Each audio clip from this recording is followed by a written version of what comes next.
We've got a really fine guest with us tonight from Bristol, England. Tony Gosling, welcome to our program.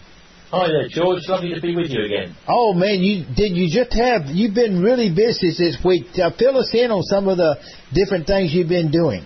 Well, I was on watching the Hawks with Sean Stone on Wednesday, just really talking through the economic disaster, really, which is looking at economic warfare as now something which is being waged upon us here in the West by our own governments. I mean, everyone can kind of remember, go way back to the 1970s and 80s, 90s, where IMF structural adjustment was used on African countries in order to destroy them, destabilise them, this kind of thing, and put them into unpayable debts. Now that's all been turned onto domestic populations here in the US and Britain and in Europe, and there's been very little. I don't think I've heard a single journalist say that, even though that's what's happened. If you want a bigger picture, if you want to kind of sit on the moon and watch what's going on planet Earth, anyone can see that's what's happened, but nobody will talk about it. So it was my pleasure to talk to Sean and also to look a bit at North Korea, and also the role that the mainstream corporate media is playing in all of this, which is really to lead opinion. And I think it's fair to say that the governments are really taking a back seat now. Political parties are taking a back seat. Even the military to a certain extent, and the press, the media, particularly television, these rolling news services are leading opinion. They're leading us into these. I mean, we saw, for example, here in Britain on ITN and Channel 4 News, night after night, and the BBC, Assad has only got days to go, everything's crumbling around him, blah, blah, blah. This is all just wishful thinking, because this regime change obsession is going to bring the world to World War III, particularly when it comes to what's happening in North Korea. Now, of course, this is, although this is all about North Korea, it's actually really about China. And the American rhetoric, of course, backed up by the Brits, some would say even egged on by the Brits, to actually bring the two to conflict. Now, to a certain extent, this is saber-rattling, obviously. There's a lot of people that will say, well, they don't actually really want to have a nuclear war. They're talking about it because they want to make sure that it's avoided. The best way to avoid it is not doing exercises of invading North Korea. That's my message to the Pentagon. And because they are doing that sort of thing, that's obviously ramping the situation up. So I think maybe they do want a nuclear war. This is the trouble with, you get a lot of people who get into positions of power because they have fundamental insecurities in their own soul. They decide, right, I want to become a powerful person, I want to become a big politician, I want to become a big banker or whatever, with lots of money, and everyone has to look up to me, like a kind of, the big local big guy, the daddy, And actually that sort of desire in people is based on their fundamental insecurities and their lack of faith as well, in any kind of point to life. They want to find the point to life through being very important, and then they may slowly realise that by trying to be important, they're ending up destroying everything that they really wanted to do when they got into power. So you've got a weird sort of situation going on with that. But also, look, I mean, this whole business with North Korea and China, it looks more and more to me, particularly with all the censorship that's been going on for Google, Facebook, and the rest of them, starting to censor. I mean, we heard just yesterday Twitter is banning Russia Today from doing any advertising. Now, why are they doing that? What's happening is the tech giants are just following along what they're being told to do by the National Security Agency and by the military, by the Pentagon. So that is not good. I mean, these Facebook, Google, Microsoft, YouTube and the rest of them it's becoming more and more obvious that these are just tools of the war machine, George. Right, the deep state is exerting their power, aren't they? Asserting their power. Definitely, and look at President Xi this week. I mean, we're seeing... Oh my gosh, we've got a new cult of personality, don't we? Well, look, it's even, I mean, it's basically, he's saying I'm infallible. Right. Okay, now, what does this remind you of? Oh, my gosh. It's the Vatican. Yeah. Oh, that's right. When the Pope sits in a certain chair, isn't it? isn't it the infallibility or something? What is that called? Yeah, well, this is. I don't want to tell the Pope, but I'm afraid I swapped the chair while he wasn't looking. Tony! Man. And I'm sitting in that chair opposite him, and I'm going to say something. Look, the whole thing is ridiculous. Xi is not infallible by any stretch of the imagination, particularly because of his lack of any kind of proper moral sense. I mean, he thinks that it's fine to just kind of persecute house churches and Christians. So he doesn't believe in freedom of conscience, for example. He's a very dangerous man, and yet we're supposed to believe that he's infallible. And what happens over in China? Well, you start saying things like I just said, and you're going to get a bang on the door from the police. You're going to be thrown in jail, possibly have your organs taken from you and sold. This is where we are with China, and so it's very dangerous. And it's actually a kind of religious state he's setting up. I don't think anybody should have any doubts that this is some kind of peculiar, spooky, nasty, evil religion that Xi is sitting at the top of. It's not that he doesn't... anyone that doesn't agree and believe in freedom of conscience has not learned the lessons of the Second World War and is not fit to be in charge of such a country. So it's all the power's going to his head. There's been a big change around in what's been happening with the party over there, and he's made sure that everybody that's around him is going to stay around him and stay supporting him. So he's only got these very, very most loyal, supine, pliable supporters around him now, and so he's got absolute power, George, which is extremely worrying and makes me think that there is a preparation here for war. That war would be, I think, I mean, this might be stretching a point, and it probably is a bit, but you can see as a sort of shorthand between the triads in China and the Masons in Washington. So, the two organisations of secret societies are kind of parallel. They grew up in parallel around about the late 1700s. Started with the Illuminati in Germany and the triads in China. They started to take over these various dynasties that had been in China from the triads. So, in a way, what we're doing is we've built these two massive empires up, with the European Union largely being followers of US policy and US ideas from Washington and the Pentagon, and the whole Chinese sphere of influence. The only interesting part of all of this, which seems to still be controlled by ordinary human beings like you and me, is the Kremlin, George, which is a weird place to be, isn't it? Yeah, I mean, when they went into Syria, boy, that was unexpected, wasn't it? Huh? It was, but they did it in a very, should we say, elegant way. Yeah, it was going through the United Nations, right? The proper way to do it, right? And it was at the UN that was all kind of agreed and decided. Obviously, there are some countries that didn't want it, but they're at the General Assembly, which is much more democratic, of course, than the Security Council. And I think what the Russians have done is this road to Damascus. I keep calling it this. It's biblical almost what they've done. The road to Damascus, where Saul was going to Damascus to persecute the Christians, and then suddenly he realised, oh no, I mustn't do that, and he had this amazing vision. And the scales fell from his eyes. Well, the scales are falling from our eyes, and we've got the same sort of thing. And I think we've realised that what the Russians have done is they've actually ended the war of terror. I call the war of terror, not the war on terror, because that's just a totally absurd concept to declare war on an abstract noun. Terror, because you're using terror to get rid of terror. It's just, I mean, it's surreal. So, that effectively is what's happened with the Russian move in Syria. Is they've just basically put the biggest brick wall you could ever imagine right in the way of the war on terror. Yes. And that destroyed ISIS, and then we had to go in there and start pretending to eliminate ISIS, but they're pretty well gone now there, aren't they? They are, yeah. I think it's also really worth looking at these plans that the American military have. I mean, we know, in a way, it's strange, isn't it, to be in a situation with the internet, where we actually do know what the military are planning.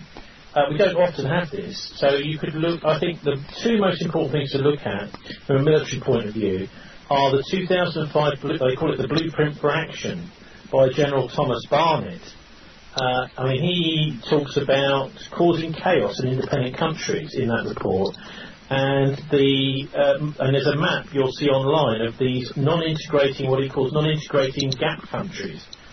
These non-integrating gap countries, which haven't integrated into one of the big empires, they are the ones to be destabilised, or effectively the globalist empire. And if they haven't integrated into that, then they're going to be destabilised. That includes, by the way, all of Africa. So look at events in Kenya this week. Look at what happened in Libya. Look at what happened with Blackwater, I believe, or behind this massive bomb in Mogadishu the other week.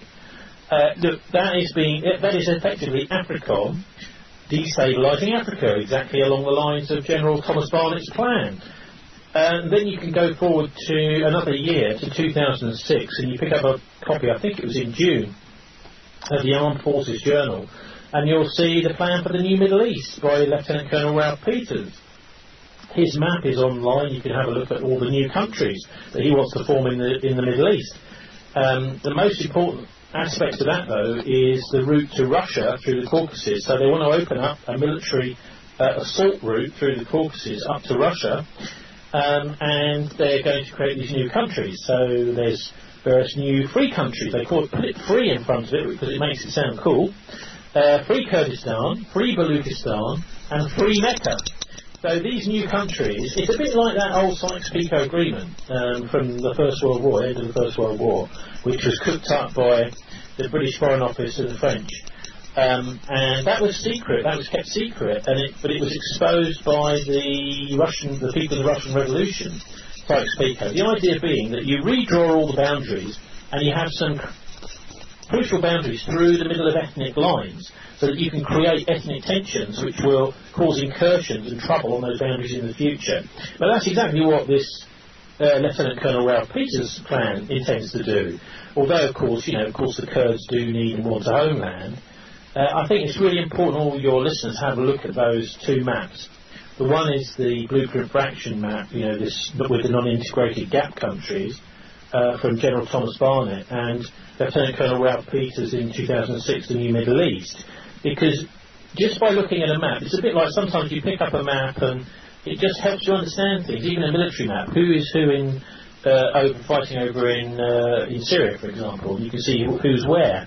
But this plan for the future is pretty horrible, I think, because, what's happened is the client states of the West are being made much bigger. Like Jordan, for example, is much bigger because it's a reward to Jordan for doing what it's told. And it's not secret. This is the amazing thing about it. If you want to go and have a look at it, there it is. So I think the Russians, the Chinese, everyone knows what's going on. But it's just that there's hardly nobody in the mainstream press, George, is reporting any of this, even though that's what we can see unfolding before our eyes if we care to look. Right. That mainline press is controlled by the deep state, and they're not going to get into those issues. No, definitely not. And the deep state really sort of started, I think, certainly it got its major foothold with the assassination of JFK in 1963. Gosh, how many years ago is that? That's 54 years. 54 years ago. Yeah, so that was a really, really important moment where democracy was just basically had its head blown off in Dallas, in the West. And, the leading nation in the Western Alliance that defeated Hitler in World War II, well, we had, a couple of decades, not even 2 decades of freedom, which led, of course, to the sort of cultural revolution, in a way, we had this amazing cultural experience in the 1960s and 70s with massive booming living standards, fantastic music, fantastic theatre. Ever since then, it's been slowly downhill since the deep state took out Kennedy, and has slowly been, over here in Britain, it was in 1975, or was it 76? Can't remember exactly, but anyway, the resignation of Prime Minister Harold Wilson, exactly the same sort of thing, except this time it was a forced resignation of the Prime Minister rather than him being assassinated. But he was removed by the deep state here in Britain because he was resisting American pressure to get involved in Vietnam, all that sort of thing, and also he was starting to embark on a completely separate economic policy to what the IMF wanted him to. He was replaced by this kind of by a guy called Jim Callahan, who was one of the deep state's MI5 particularly nominated person in the City of London. He worked very close together. People don't understand. Victor Rothschild is in Spycatcher. You can see Victor Rothschild, who's the major player in the City of London, but many believe a major shareholder in the Bank of England, very, very close to the monarchy. And he was picking the heads of the Secret Services. At least he was one who was recommending them all. And that was during the Wilson era. And this is all in Spycatcher by Peter Wright. And this closeness of the security services to the City of London, to the banking system, really needs to be seen to be believed, because what they tend to get is these pliable prime ministers like Callahan, like Thatcher, like everyone really, Blair, ever since Wilson was kicked out, who just do what they're told. They make all these appointments, but they're told who to put into those positions. And so we don't really have any kind of functioning democracy when it comes to the Secret Services at all.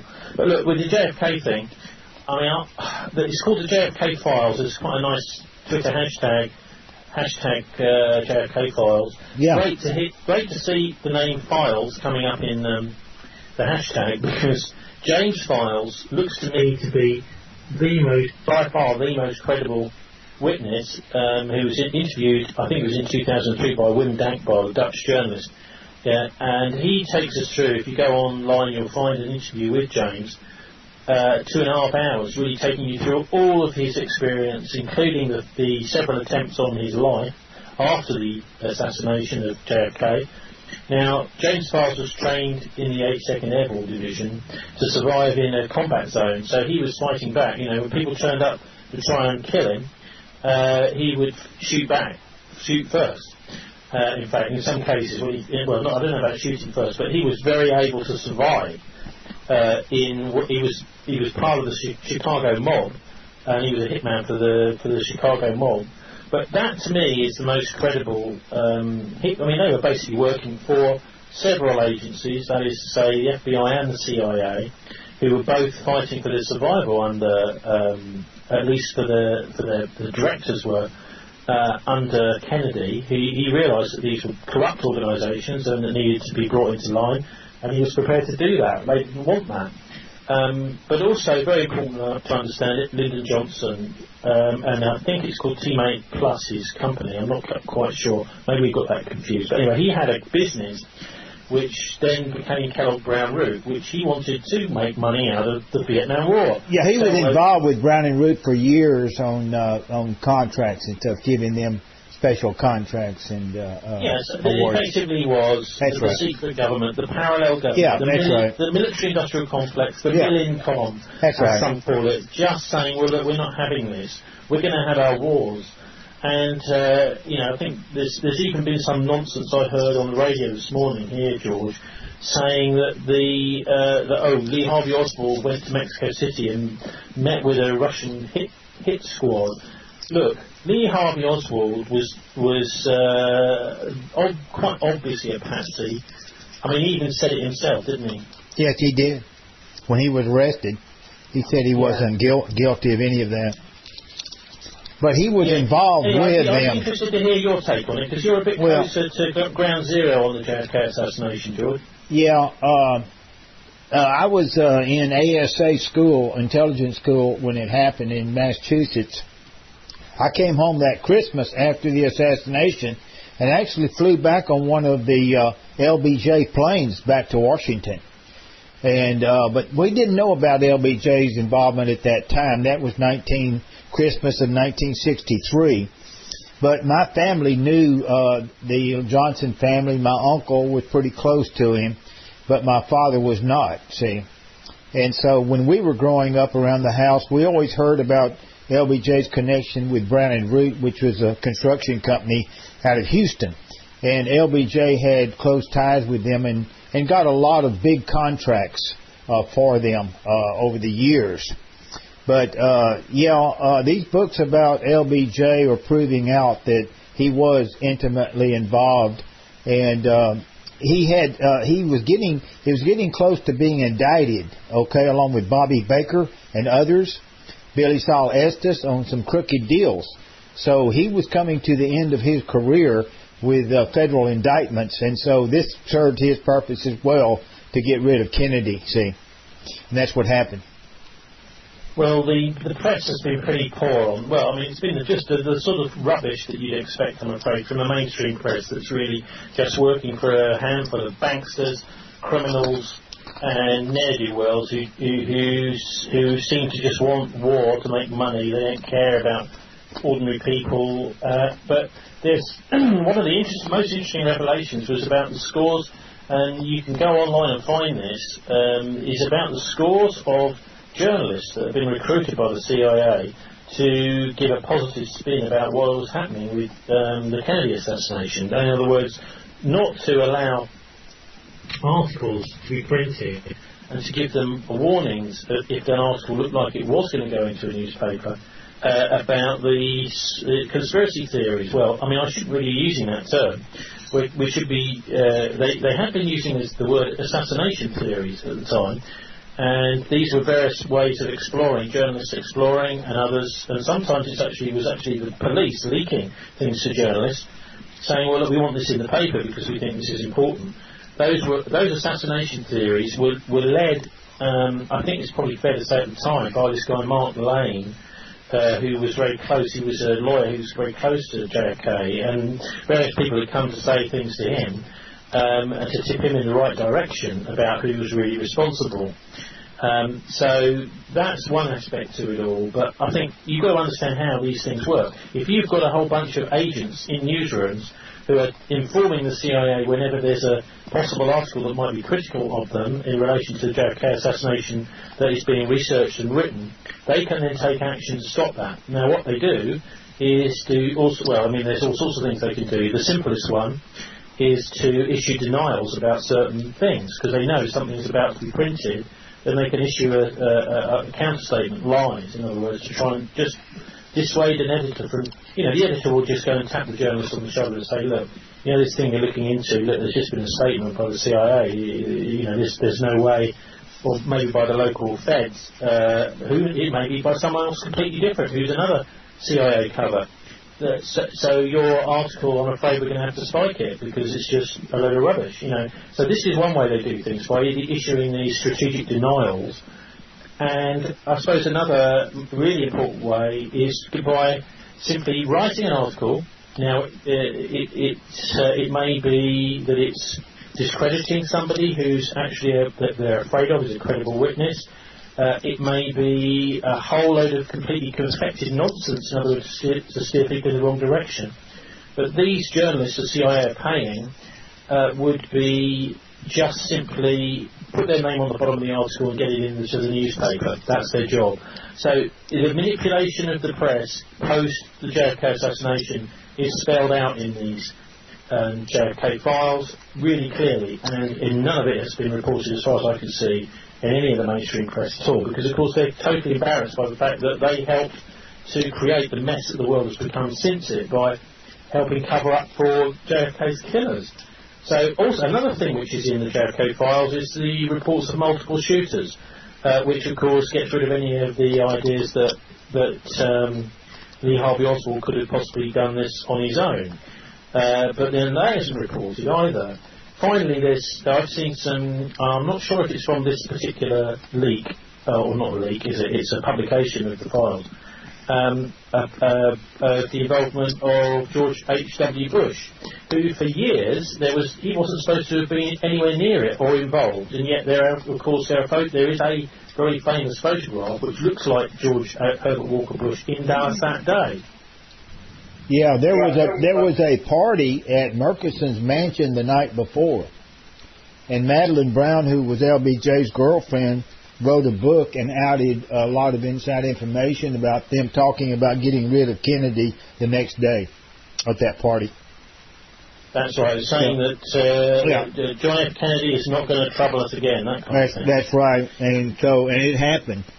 And a lot of the Secret Service people were partying down there with Jack Ruby at his club that night. And I just right before we started our interview, I was online live with Gary Fannin, that's written The Innocence of Oswald. And he has a lot of really keen insights on this, you know. So he's going to be the first hour tonight, and this will be our second hour. But you see, the key thing here is the way it's affected the world. I mean, none of that, of course, has been covered by the mainstream press either. You know, the idea that we get just now all we get is puppet presidents. Now all we get is a policy dictated by the banks and the Pentagon.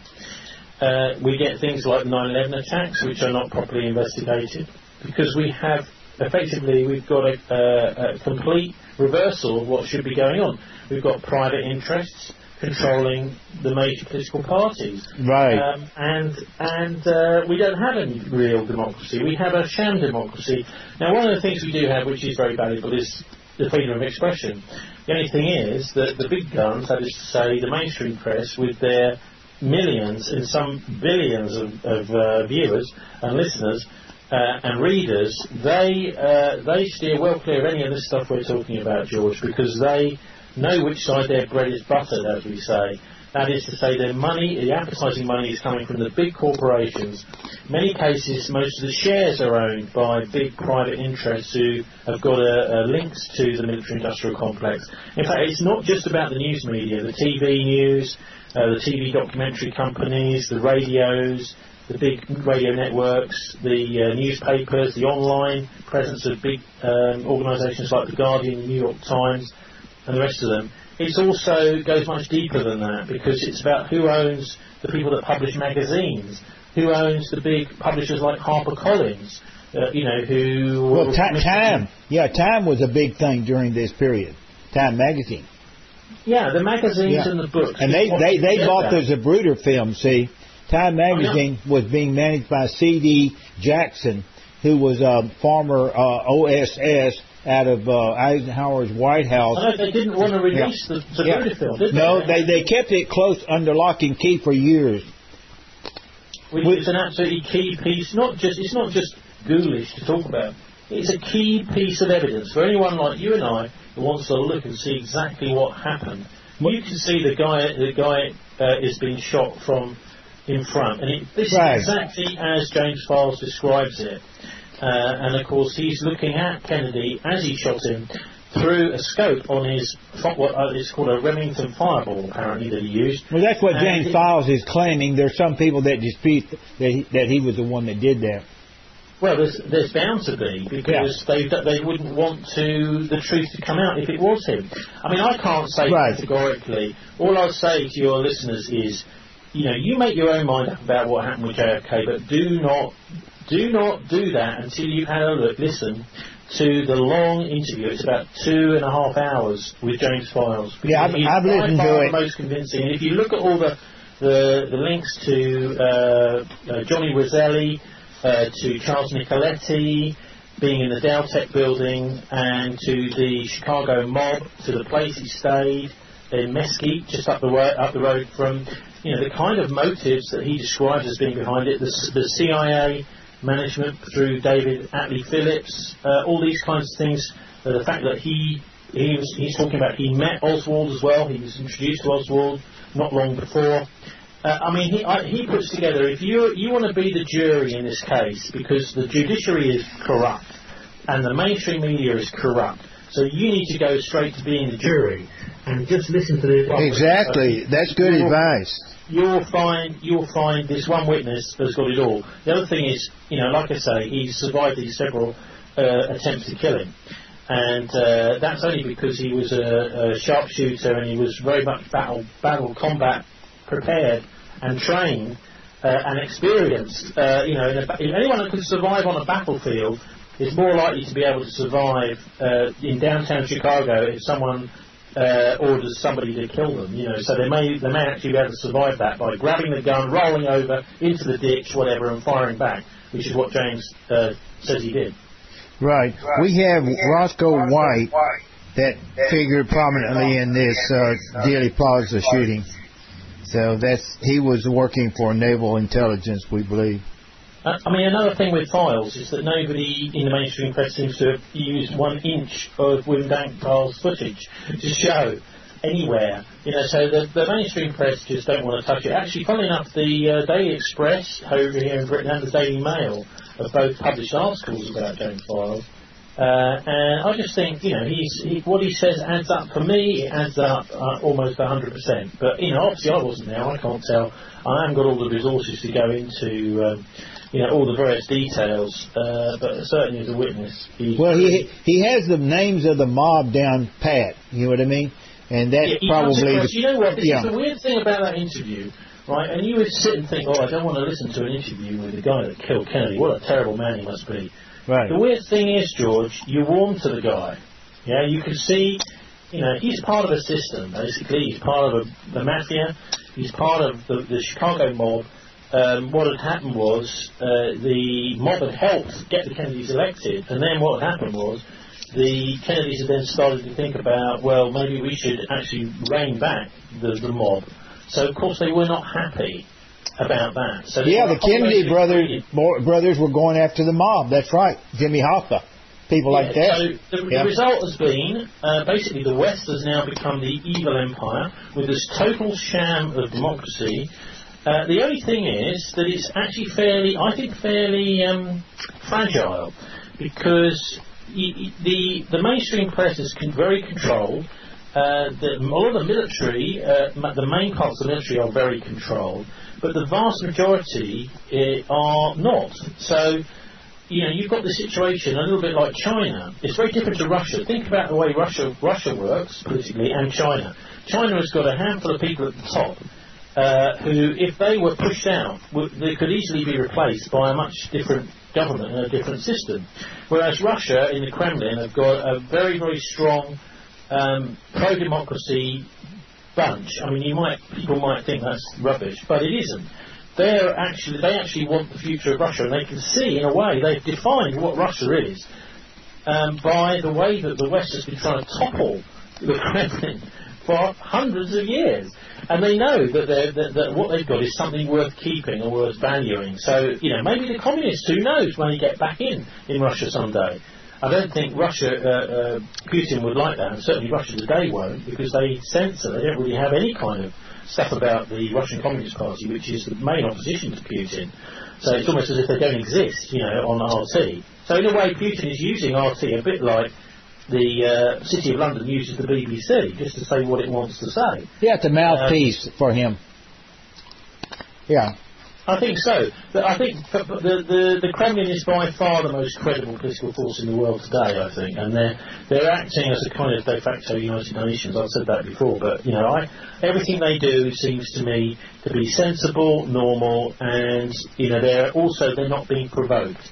You can prod the Russians, shoot a few Russian planes down, etc. They're not going to be provoked. And so they're quite measured.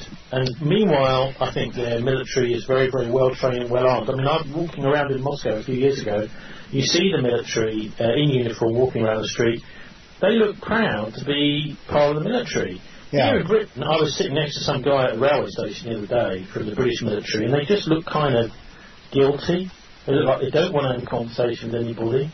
Yeah. They look sort of like they're in a little shell. And it's completely different in Russia.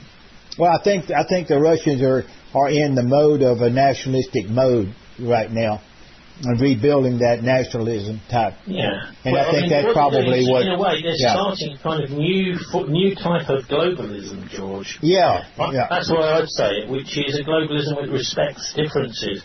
I mean, we've got to talk about Catalonia, haven't we? Because this is amazing what's going on over there. The Catalans, very immature, I think, are saying we're going to have non-violent resistance. If you decide you want to try and impose some kind of dictatorship rule from Madrid on us, you're just going to get nowhere.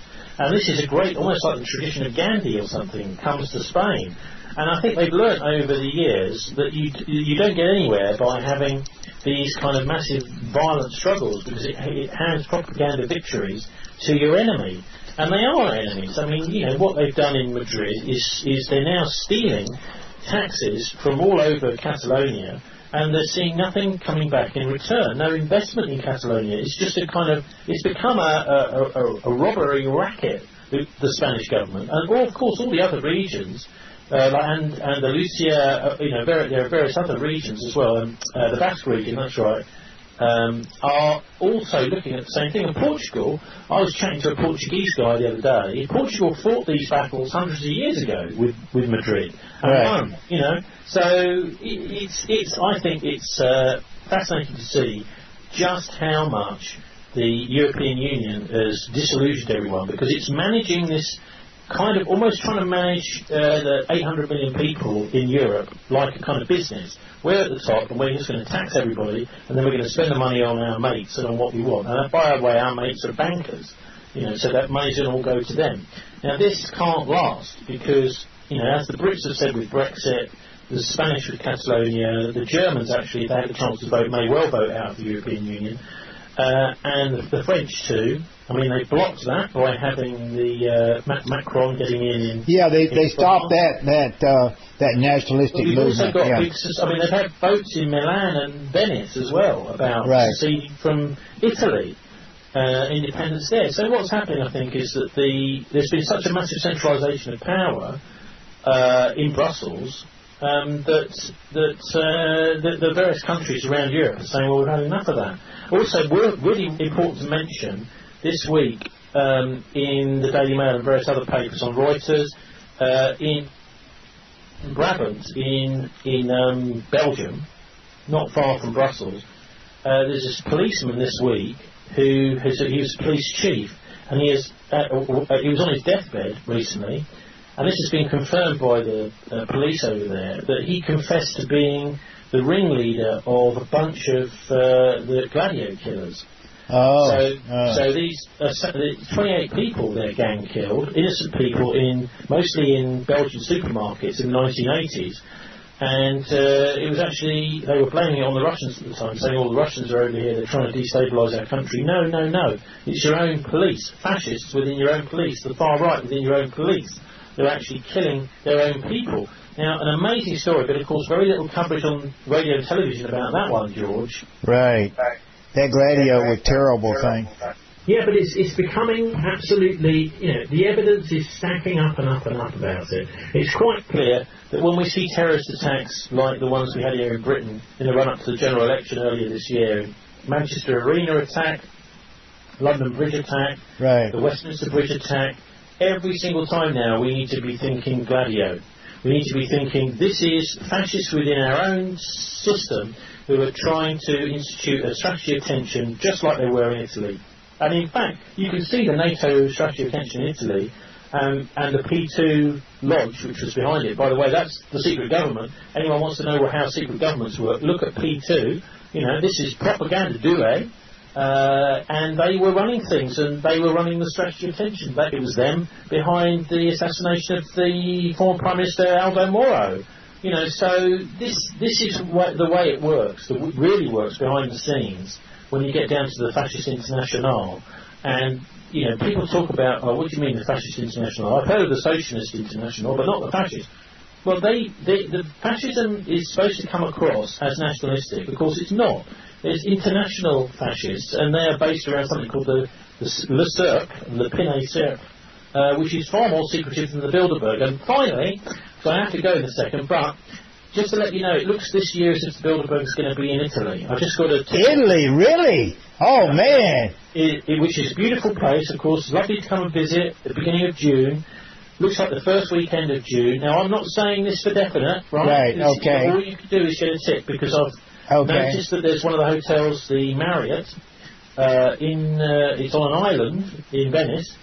It's got complete block booking for the Thursday, Friday, Saturday, Sunday, the first week in June. So it looks to me as if that may well be our Bilderberg. But that's on the island of Venice, then. On Venice, you're saying? It's just off well, it's part of Venice, but it's an island.